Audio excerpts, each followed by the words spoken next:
Então vamos lá? Bom, a gente tem uma escalada militar, algo que não era visto há muito tempo aqui na América do Sul. É claro que ainda não aconteceu um conflito, mas o Donald Trump já disse que ele pretende usar todas as forças que os Estados Unidos têm à disposição para tentar resolver o problema na Venezuela e que ele não considera que o Nicolás Maduro é um presidente de fato eleito e nem que a Venezuela seja um país democrático. Obviamente, a gente não vai aqui ficar na superfície desse tema. Então algumas pessoas vão se ofender porque eu não vou ficar naquela babação de ovo padrão que o mercado financeiro costuma fazer com Donald Trump e nem naquela coisa rasa também que os esquerdistas costumam fazer na hora de defender o Nicolás Maduro. Vou tentar falar de fatos e te mostrar como que a gente pode ter uma percepção diferente do como isso afeta o mercado brasileiro, porque afeta, apesar de você considerar que não, isso afeta, até porque a gente não viu um conflito na América do Sul há muitos anos, a gente precisa conversar um pouco sobre isso. Então o que acontece? Recentemente, o Donald Trump fez uma piada muito estranha quando ele estava conversando com o Zelensky, uma piada que até não tem muito clima, né, ali. Durante um diálogo, então, que ele tá tendo com o Zelensky, coloca o vídeo aí, vou deixar o vídeo aqui pra vocês. Um jornalista, então, pergunta pro Zelensky, olha, e você pretende fazer eleições na Ucrânia quando as coisas voltarem à normalidade? Ao que o Zelensky responde que sim, mas que hoje eles não têm condições de fazer de fato, né? Não tem como garantir a segurança das eleições num momento de guerra. É improvável que a gente consiga manter a normalidade democrática durante um momento desse. E daí o Trump, ele faz uma piada que, olha, então quando tem guerra, não tem eleições? Extremamente interessante. Ele responde literalmente isso, extremamente interessante, né? E a gente já tinha mostrado aqui o boné do Donald Trump de mais 4 anos. Antigamente também ele falava que isso era uma piada, mas agora ele já começa a flertar com a ideia de que talvez ele queira continuar no governo por mais tempo. Ainda em tom de piada, ainda num tom meio engraçado, mas para quem lê o livro do Donald Trump, e eu recomendo muito que vocês leiam, onde ele ensina a negociar, ele diz que sempre começa uma negociação partindo de uma bravata e depois é que ele começa a negociar de fato. E o Donald Trump é um grande negociador, né? É inegável que ele conseguiu negociar com o mundo inteiro e ele utiliza muito bem essa estratégia do doido, que ninguém sabe muito bem pra onde que ele tá indo. Só uma pessoa sã consegue usar a estratégia do doido, tá, gente? Porque você parecer doido sem ser é muito específico. E o que aconteceu agora pra gente compreender mais ou menos o que tá acontecendo aqui na nossa região e como é que isso vai afetar os mercados brasileiros nos próximos anos. Então, o Trump voltou a apertar o Nicolás Maduro. Ele mandou navios de guerra e até um submarino nuclear pro Caribe, oficialmente dizendo que é pra combater as drogas. Ou seja, tô colocando isso aqui no mar pra que as drogas não cheguem nos Estados Unidos. Na prática, isso é uma pressão política clara. É um movimento claro de declaração de, olha, uma guerra fria ali, né? Uma guerra fria, só que, pô, cheia de pólvora. Então, ele tá dizendo claramente que, olha, eu posso fazer qualquer coisa a qualquer momento. E nesse cenário, o Nicolás Maduro já começou uma campanha de alistamento militar em massa dentro da Venezuela, então ele já começou a pedir exército, etc., chegou a pedir reforços ali, e várias pessoas já estão declarando que iriam pra guerra e tal, se caso fosse necessário.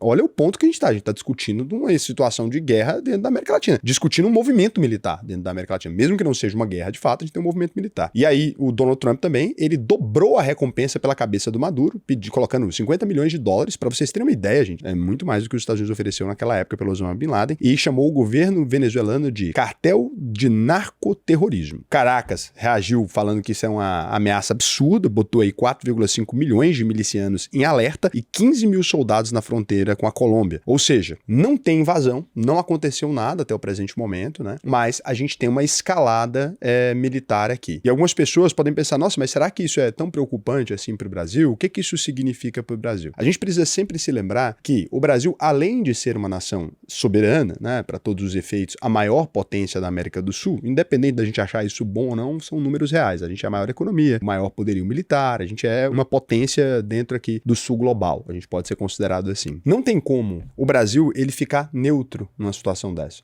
Se os Estados Unidos, de fato, eles decidem escalar esse conflito, o Brasil vai ter que ou se colocar a favor ou contra a Venezuela. Ele precisa fazer, mesmo que seja só no documento. O Brasil precisa falar, olha, eu sou contra a incursão americana dentro do nosso território e se sou contra, eu sou partidário da Venezuela. Algum tipo de ajuda preciso oferecer à Venezuela, ainda que não seja uma ajuda militar. Pode ser uma ajuda humanitária, pode ser alguma coisa nesse sentido, mas o Brasil fica numa situação muito complexa aqui. Ou a gente vai permitir, né, a interferência dos Estados Unidos dentro da América do Sul, ou a gente não vai permitir. Daí você pode pensar que essa decisão, ela é simples. Raul, de um lado a gente só pode falar, pô, beleza, a gente não concorda e não fazer nada. Só que na prática, se a gente disser não concordamos, a gente tá ficando do lado da Venezuela nessa discussão. E se a gente disser que concorda, a gente tem um outro problema. Porque o argumento que o Donald Trump tá usando aqui é que ele tá fazendo um combate às drogas. Então ele tá dizendo, olha, eu tô fazendo um combate às drogas. Se a gente puxar esse fio, Pra onde você acha que essa droga da Venezuela tá vindo? Já deu spoiler, né? Muito provavelmente, gente, tem braço do PCC dentro disso. Muito provavelmente tem braço dos grupos,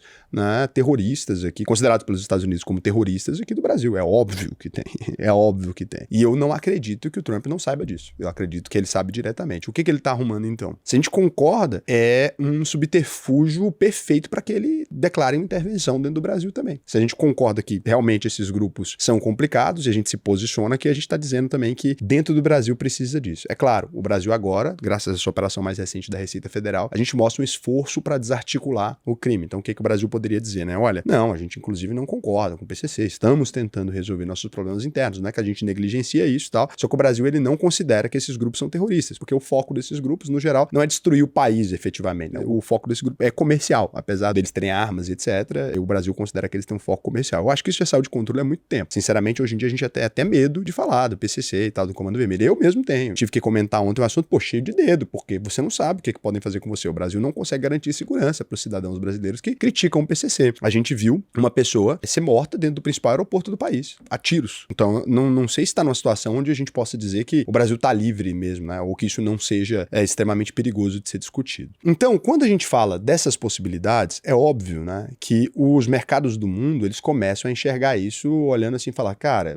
tem um aumento de tensão nessa região. Você pode até achar que, para brasileiro, né, a gente não se vê como latino-americano, a gente se vê como brasileiro, a gente não enxerga isso como um lugar único. Quando a gente vai falar com uma pessoa da Europa, um investidor da Europa, um investidor dos Estados Unidos ou um investidor da Ásia, eles olham pra gente aqui como uma região. Então isso aqui é um agravamento dentro da nossa região e 50% dos investimentos na nossa bolsa de valores, no nosso mercado, ele vem de fora. Eu não acho, de maneira alguma, que isso aqui tende a escalar. Eu realmente não acredito nisso. Existem pessoas que estão dizendo a teoria de que o Donald Trump de fato quer escalar esse conflito e tal, mas são pessoas muito enviesadas. Eu acho que isso aqui é mais uma demonstração de força para ganhar determinada popularidade lá dentro, né? Porque ele tá tentando essa coisa de voltar aos Estados Unidos como polícia do mundo. É um marketing, eu acho. Ele tá tentando resolver o conflito da Ucrânia, ele tá se metendo um pouco mais aqui na América Latina, ele tem dito, né, que o Xandão tá errado, aplica a lei Magnitsky. Então eu acho que o Trump, na verdade, tá ganhando uma popularidade. Eu acho que ele tá flertando com a ideia de, tipo, olha, quanta coisa eu consigo fazer? Eu garanto a paz no mundo, né? Eu acho que é mais ou menos isso que ele tá querendo dizer. Eu não permito que ditadura funcione, eu não permito que juiz faça o que quiser, eu não permito guerra nem em outro continente. Então, acho que ele tá tentando ficar com essa fama de que ele é um grande pacificador, querendo ganhar o Nobel da Paz ali e tudo. Agora, me preocupa esse cenário, essa incursão aqui, porque a política brasileira, ela é assim, ó, o Itamaraty, a tradição do Itamaraty, que é nossas relações internacionais, é a não intervenção. Então, o Lula e o Celso Amorim, né, eles repetiram isso. Problema de drogas e crime organizado se resolve com cooperação, não com invasão. A gente já tá falando aqui, pô,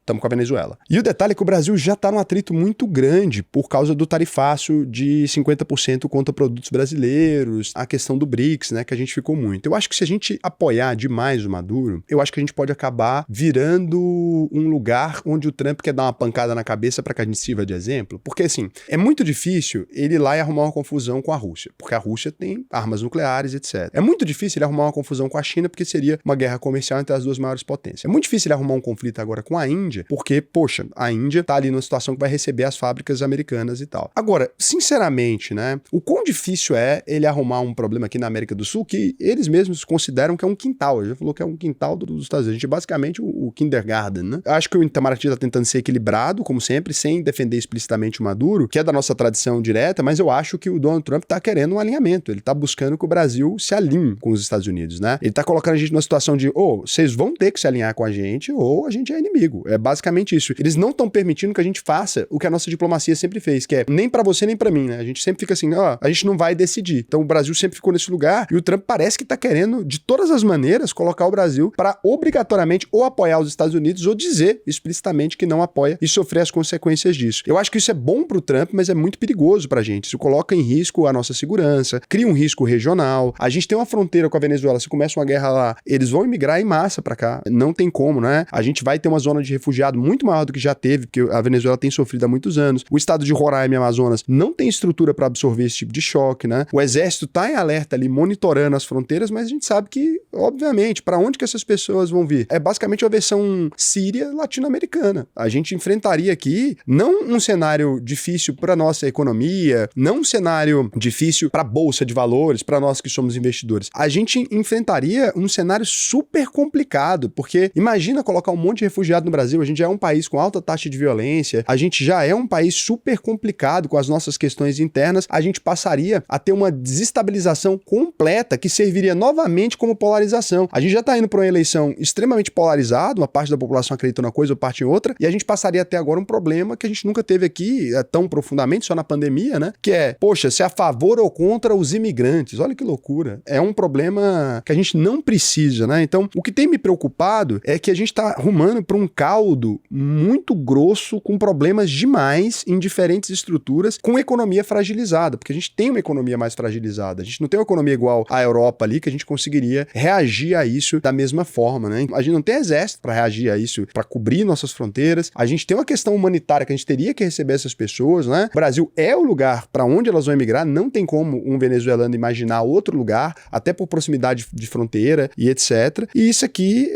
bateu aqui dentro, então, de uma maneira meio estranha, né? A mídia noticiou em tom de alerta, falando em tensão e dos riscos econômicos aqui. Na esquerda, né, os sindicatos, o MST e partidos já correram para denunciar o imperialismo americano e exigir que o Lula se posicione ao lado do Maduro. A gente sabe que o Lula está bem mais ideológico nesse mandato agora. Existe uma chance grande dele retomar essa aliança com o Maduro se ele for pressionado pelos grupos dele, né? Porque ele não está podendo perder popularidade dentro da base dele. Na direita, o discurso é o contrário, então o Maduro é ditador e os Estados Unidos estão agindo porque o regime destruiu a Venezuela. A gente sabe que isso é muito simplista, né? Dos dois lados aqui, né? De fato, existe uma conduta dos Estados Unidos em favor da democracia? Eu não acredito nisso de maneira inocente, como está dito aqui, né? Não sou tão inocente nesse aspecto. Por quê? Porque os Estados Unidos negociam com a China, os Estados Unidos negociam com os Emirados Árabes, os Estados Unidos negociam com diversos países que não são democráticos e nunca se importou muito com isso. Eu acho que existem motivos aqui para o Trump estar querendo fazer isso e não necessariamente esse motivo é tão raso quanto, eu vou levar a democracia para Venezuela. Acho que a gente já pode ser um pouquinho mais adulto nesse aspecto, mesmo eu me alinhando mais, né, em acreditar que seria até bom para Venezuela tirar, seria até bom não, seria muito bom para Venezuela tirar o Maduro de lá. Eu não sei se esse é o caminho, porque isso aqui vai propor uma desestabilização completa da nossa região, né? Mas é isso. Nas redes sociais aí tem gente compartilhando que o Lula ofereceria asilo pro Maduro, que ele desmentiu ali. O Lula, por enquanto, ele tá jogando, então, no meio desse caminho. Agora, o que eu penso desses ruídos, assim? Tá muito difícil pro investidor, no ano de 2025, separar barulho de música, gente. Aqui mesmo no canal, eu tenho feito vídeos consistentes, sempre em tons alarmistas aqui, e não porque eu gosto, é porque realmente a política mundial, ela se encaminhou para um caminho em que a gente tá com problema em todos os lugares ao mesmo tempo. Eu nunca imaginei que eu ia fazer um vídeo falando sobre lei Magnitsky aplicada a um brasileiro. Eu nunca imaginei que eu ia fazer um vídeo sobre a possibilidade dos bancos brasileiros serem bloqueados, né? Eu nunca gostei de vender susto. Eu sempre venho aqui falando para vocês, olha, eu uso o título, uma chamada mais forte assim, mas eu sempre falo para vocês, olha, tá tudo bem, né? O Brasil sempre foi assim, a gente tem problemas, o Brasil é um país histórico e tal, não é que isso vai destruir a nossa economia nem nada. Mas o que acontece é que esses pequenos fatores, cada hora um fatorzinho, cada hora um fatorzinho, cada hora um fatorzinho. Esses pequenos fatores, se somados, com a má gestão, pode ser muito ruim. Então a gente tem que torcer, né, para que no ano eleitoral seguinte, para que os brasileiros votem pensando que a situação do mundo nesse momento, ela não é a mesma situação de 2002, ela não é a mesma situação de 2008, ela não é uma crise somente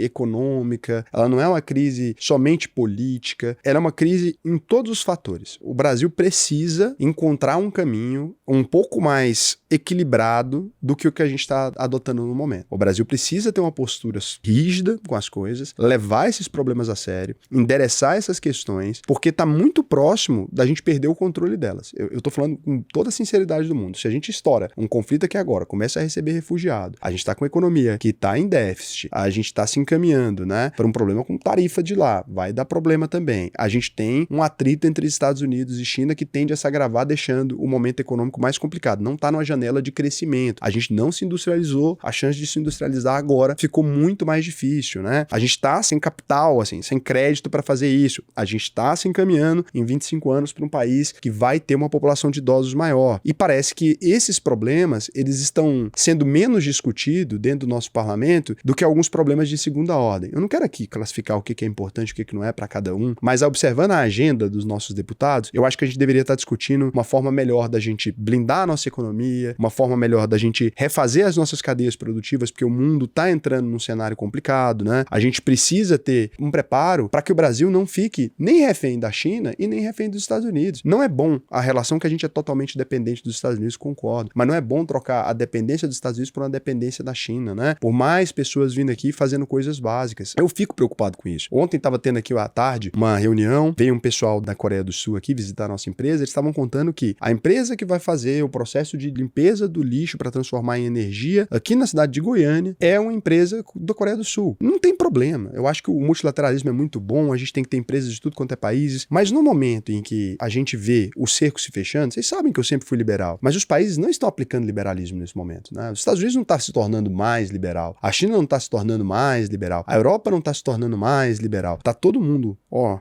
prestando atenção aqui, aumentando o gasto militar, dando uma olhada para dentro do próprio território, e o Brasil encarando como se fosse um grande carnaval. O Brasil encarando como se a gente tivesse numa festa, como se tivesse tudo na mais absoluta normalidade. Nossos políticos fazendo piadinha, levando as coisas na brincadeira. Eu acho que a gente precisa de um pouco mais de seriedade, tanto da direita quanto da esquerda, não acho que é um problema para a gente discutir Brasil. Eu acho que a gente precisava colocar o Brasil na agenda. Gente, como que a gente vai fazer diante desse cenário agora, né? O que espera o Brasil dos próximos anos? Quais são as previsões? Se esse conflito com a Venezuela acontecer, quais são as providências internas que o Brasil vai tomar? Se a tarifa continuar por mais 4 anos, quais as providências que o Brasil vai tomar? Se a China começar a fazer exigências de contrapartida também, que ainda não está fazendo, quais coisas que a gente vai fazer? Quais áreas são estratégicas agora para a gente proteger dentro desse momento, né? Será que a gente não deveria estar diminuindo o tributo para tentar criar uma indústriazinha, pelo menos que consiga desenvolver uma agroindústria, já que a gente não conseguiu uma industrialização completa, né? O que a gente pode fazer para incentivar que a gente tenha uma economia mais forte nos próximos anos, né? Porque se o mundo não está se encaminhando para um mundo mais liberal, fica muito ruim. Eu negocio com todo mundo e ninguém negocia comigo. Eu acho que a gente precisa compreender essa nova realidade do mundo, o multilateralismo, que era essa geopolítica anterior, que funcionou por muitos anos, ele parece estar caindo aos poucos, e eu acho que todos os países já entenderam, né? E alguns estão demorando um pouco mais a tomar os movimentos. Eu não acho que o Brasil não entendeu. Eu acho que o Brasil já entendeu. Tem muita gente boa aqui, muita gente competente falando sobre isso, muitos políticos observando essa nova realidade, mas eu acho que falta uma ação. Aquilo que trouxe o Brasil até aqui nos últimos 500 anos não é que foi ruim. A gente gosta muito de falar mal de como o Brasil funcionou, mas assim, querendo ou não, a gente teve mais governos, né? Um pouco mais de governo de direita às vezes, aí que conseguiu fazer um caixa, daí veio um governo mais de esquerda que gasta esse caixa, e a gente foi conseguindo, juntou, conseguiu, teve um período de desenvolvimento ali dentro do período militar, criou algumas empresas, teve um período ali do Getúlio também, meio nacional desenvolvimentista, que gerou alguns direitos trabalhistas, alguma coisa. Acho que a gente foi meio que se encaminhando de maneira natural com aquilo que a população, né? Primeiro a população, eu tô mais preocupado com dinheiro. Aí a gente volta num governo mais à direita, né? Mais liberal. Não, agora estamos preocupados com a concentração de renda mais, vamos dividir um pouco. Então, ok, tá bom, né? Isso aqui nos trouxe até aqui. Agora parece que a gente vai precisar de um plano melhor. A gente vai precisar de um plano um pouco mais estruturado do Brasil daqui a 30 anos. Eu acho que a gente sempre teve planos de 5, 6 anos. A gente precisa falar como é o Brasil daqui a 30 anos agora, porque se a gente não discutir isso, eu acho que a gente não vai ser mais a 8ª economia do mundo. Eu acho que a gente pode ficar um pouco pra trás. E o problema é, a gente não tá só com a faca e com o queijo na mão. A gente tá com o queijo, tá com a geleia, estamos com a carne, estamos com a soja, estamos com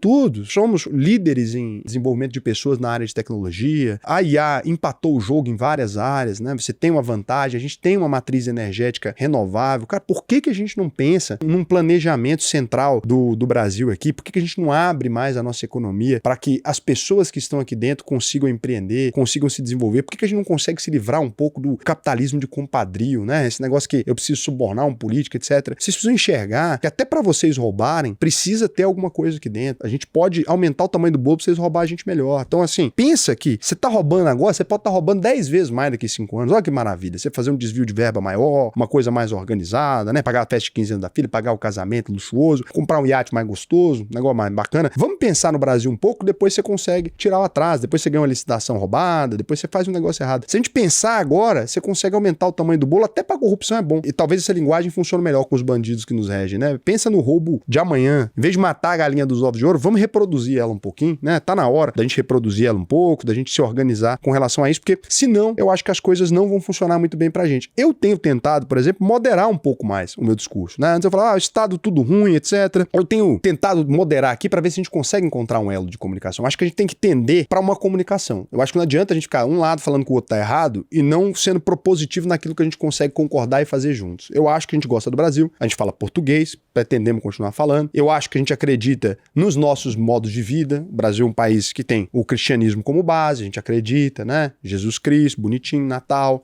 a gente gosta disso aí. Eu acho que a gente pode ir por esse caminho. O que a gente concorda?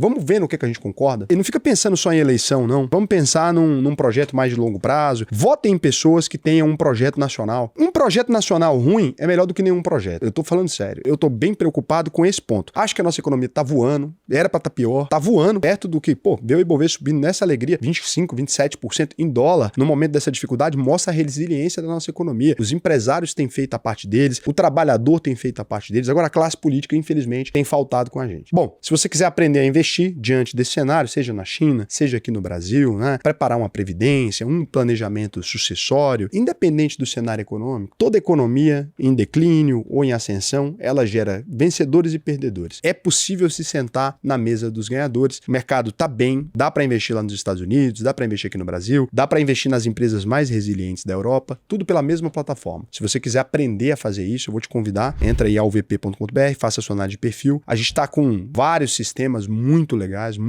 mesmo. A gente tá liberando muita coisa com IA já, para você fazer suas pesquisas mais fáceis. Não é difícil ter uma carteira rentável. A escola vai te ensinar a fazer isso. Se você quiser que a gente faça por você também, né? Você tem um patrimônio um pouco maior aí, passei dos 100 mil, a gente já começa a te dar um suporte ativo. Você se torna aluno, já tem acesso à nossa consultoria também. Se você tem um patrimônio acima de 300 mil, 10 milhões, etc., daí é outra coisa. 10 milhões já é wealth. A gente faz até abertura offshore de conta para você, leva seu patrimônio para fora, Paraguai, Uruguai. O importante é diversificar, né? A gente acredita no Brasil, torce muito pelo Brasil, mas não dá para ficar com todo o seu dinheiro somente aqui. Tem que colocar um pouco em várias coisas, tem que colocar um pouco em Bitcoin para ter um dinheiro não rastreável, tem que ter, entendeu? Acho que tudo. A gente acredita no bom senso. Se você é um investidor de bom senso, eu te convido a conhecer a UVP. Lembrando do nosso compromisso que a gente tem aqui há muitos anos já, né? Desde que eu comecei o canal aqui. Se você entrar na UVP e não aprender a investir, eu devolvo 100% do seu dinheiro. Olha, Raul, você sempre diz que para entrar na UVP a pessoa tem que ter um ganho de R$4.500 por mês, ou alguém que ainda mora com os pais e tal. Você vai flexibilizar isso em algum momento? Pessoal, não. Não adianta eu vir aqui e falar para você, olha, você pode ir lá, você vai pegar todo o seu dinheiro e me dar. Você vai ter que tipo de rentabilidade com isso, né? Então, a UVP continua sendo assim. Algumas pessoas se frustram às vezes, né? Falar, olha, o Raul não quis me atender, mas não é porque eu não quero te atender. Aqui no canal tem vídeo, minha primeira carteira de investimentos, tem vídeo sobre renda fixa que eu fiz essa semana, o básico. Você não precisa gastar rios de dinheiro com investimentos se você tem muito pouquinho dinheiro. O que você precisa para aprender, né? Você precisa, tem pouquinho dinheiro, pode colocar seu dinheiro na Selic, tá rendendo 15%, começa a colocar numa renda fixa legal, né? Daqui a pouco você compra um ETF, tem aí o AUVP11, por exemplo, ETF de baixíssimo custo, vai pagar aí baixo na gestão e você tem a sua carteira já organizada. A gente organizou o melhor dos dois mundos. Para quem tem mais grana, você tem um aprendizado, vai ter uma rentabilidade levemente maior. Para quem ainda está começando, você tem um pouquinho menos de rentabilidade, mas você não está pagando uma taxa alta. O importante é não estar pagando uma taxa alta, né? Não tem um compromisso com o erro aqui, nem com ganhar dinheiro de vocês atrapalhando. Acho que é importante uma relação comercial boa, uma relação que os dois ganham. Então, entra aí que vai ser bacana. O fios do aluguel. O Lula protegeu o PCC e Comando Vermelho de serem taxados como terroristas. Você acha que o Lula é o papai dos traficantes ou foi só medo mesmo? Cara, sinceramente, eu não sei. Eu não acompanhei essa votação, não acompanhei mesmo. Nem sei por que ele não queria. Eu nem li, para falar correto, o que mudaria no trato interno dentro do Brasil se esse grupo fosse considerado terrorista. Então, assim, eu vou estudar e posso fazer o vídeo para vocês aqui. O Jardson falou, será que o MBL recebeu patrocínio do PCC, já que o Kim Kataguiri votou a favor do aumento de etanol na gasolina? Pessoal, tem que tomar cuidado quando sai alguma notícia, alguma coisa, para não ficar fazendo isso, né? Daqui a pouco todo mundo é do PCC, porque é o Lula, é o MBL do PCC, etc. Então, na verdade, todo mundo é do PCC, e é você também do PCC, etc. Então, por que a gente tá perseguindo o PCC? Então, libera eles logo, porque se o Lula é do PCC, o MBL é do PCC, aí o Nicolas também estão falando que ele é do PCC porque ele não queria que o Pix fosse verificado. Agora, detalhe, não precisavam do Pix, né? Esse esquema existe há 15, 20 anos antes do Pix existir. Então, assim, cuidado com isso, cara. Parece muitas vezes que vocês não pensam naquilo que vocês estão digitando e dando enter. Vocês não têm cuidado nenhum. Então, vale qualquer coisa, vale mentir o que for necessário para que alguém que não defende a mesma coisa que eu se ferre. Não acho que isso é um bom caminho. Não acho mesmo. Essa história é sem noção. Estão pegando sonegadores, donos de postos, dizendo que estão combatendo o crime. Se eles têm tantos postos de combustíveis assim, quer dizer que eles importam combustíveis pela Petrobras ou compram dela. Aí o povo acredita que estão combatendo o crime. O Maduro também está combatendo o crime. Colocou o exército deles para acabar com o crime. Duvido que o Trump seja tão otário assim. Não entendi. Quem garante que os membros do PCC não estão estudando com vocês? Pode acontecer? Pode. Principalmente considerando os insumos que eles fizeram no mercado financeiro, etc. A responsabilidade de prender criminosos, ela não é dos empresários, tá? A responsabilidade de prender criminosos, ela é da polícia. Se alguém entra para comprar uma jujuba no seu bar, você não pergunta se a pessoa é do PCC. Eu não pergunto, não tem essa pergunta no meu cadastramento, né? Eu adoraria não atender criminosos, mas eu não tenho essa opção, né? Eu não sei como é que funciona isso. Eu não tenho a capacidade de detectar a ficha criminal dos meus clientes, né? O que a gente faz via compliance é para abrir conta para quem já passou por lavagem de dinheiro, etc, a gente não abre. Para políticos. Agora, eu não tenho como garantir que não tô atendendo o PCC, não. E deve estar, porque é muita gente que tá, aparentemente, né, no PCC. Então, eu não tenho a menor ideia. É isso. Beijo para vocês. Até amanhã.